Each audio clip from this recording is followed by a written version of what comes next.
Assalamualaikum warahmatullahi wabarakatuh. Hi everyone. How are you today? My name is Desi Andriani.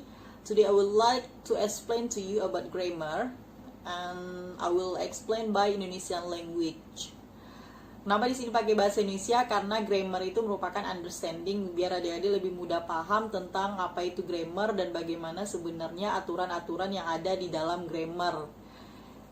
Yang akan kita bahas yaitu tentang tenses. Dalam bahasa Inggris ada 16 tenses. Nanti akan kita bahas satu persatu karena ini pertemuan pertama, jadi kita mulai dari yang basic dulu yaitu tentang simple present tense. Simple present itu digunakan untuk menyampaikan atau mengungkapkan sesuatu yang terjadi sekarang atau merupakan sebuah habitual action, yaitu sesuatu yang kita lakukan sehari-hari gitu. Jadi dia continue, bersifat continue. Contohnya, I play badminton every day.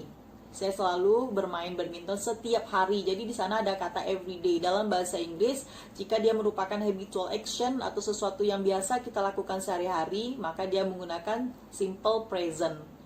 Dalam simple present ini ada formulanya atau rumusnya yang harus kita ketahui, yaitu simple aja ada subject plus verb one.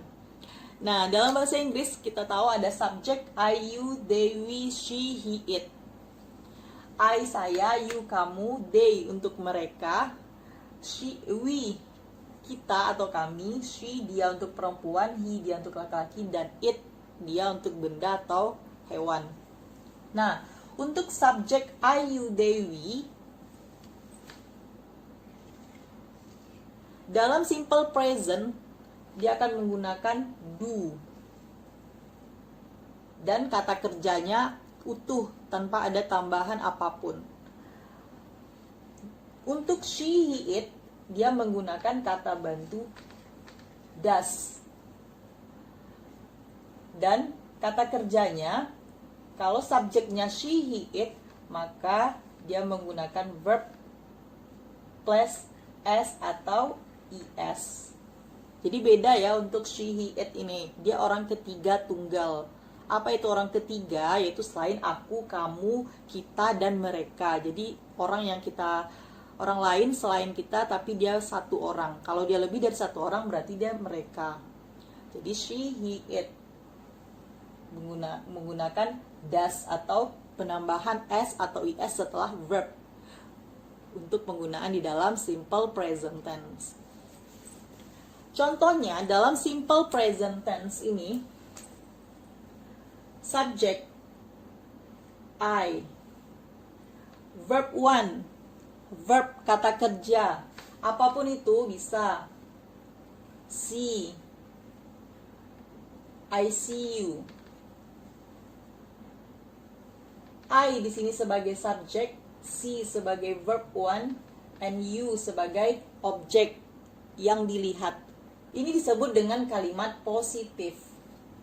Nah, kapan kita menggunakan do ini? Do ini merupakan kata bantu untuk bisa digunakan di dalam kalimat negatif atau kalimat interrogatif. Untuk kalimat I see you, jika dirubah ke dalam kalimat negatif, maka dia akan menjadi I do not, yang biasa disingkat dengan don't see you. Jadi bukan I not see you ya, I don't see you. Subject ini sebagai tanda negatifnya do plus not, dan see sini sebagai verb one, kembali utuh. I don't see you. Jadi ada penamaan don't yang ini menjadikan dia kalimat negatif. Dan bagaimana jika kita ingin merubahnya ke kalimat interrogatif atau dalam bentuk pertanyaan, yaitu kita kedepankan dia nih. Ini kan do not, ini kita jadikan posisinya do. I. Bisa kita pakai I don't see you. Kita bertanya, do you see me? Oke, di kalimat interrogatif kita letakkan do di awalnya, dan ini sebagai subject, verb one, and object. Kembali utuh ya, seperti ini. Jawabannya yes, I do, atau No, I don't. Nah, ini disebut dengan simple present.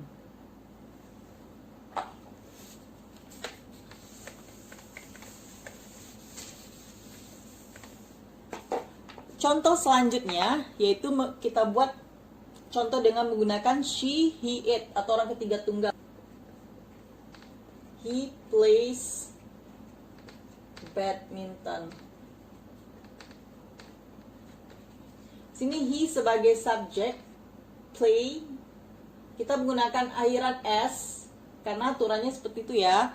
Jika dia she, he, it, dia akan verbnya ditambah s atau is. Jadi di sini kita menggunakan s. Kenapa pakai s? Karena dia berakhiran y atau huruf konsonan. Jadi diakhiri dengan s. He plays badminton sebagai objek, ini verb 1. Nah, bagaimana jika dia kalimat negatif? Maka dia akan menjadi he doesn't play badminton. He sebagai subjek, ada doesn't, does plus not atau disingkat sebagai doesn't play badminton, dan ini verb 1-nya sebagai objek. Perhatikan tadi di kalimat positif kita menggunakan s setelah play, ada penambahan s. Tapi di kalimat negatif kita tidak perlu menambahkan s lagi karena s-nya sudah dipindahkan ke does. Paham ya? Jadi tidak ada double s-nya ya. Jadi ini sudah dari doesn't ini dia sudah menggantikan atau dia sudah mewakilkan untuk penambahan kali s atau is. Jadi di sini tidak perlu lagi double. Nah, he doesn't play badminton. Dan bagaimana untuk kalimat interrogatif? Does he play badminton?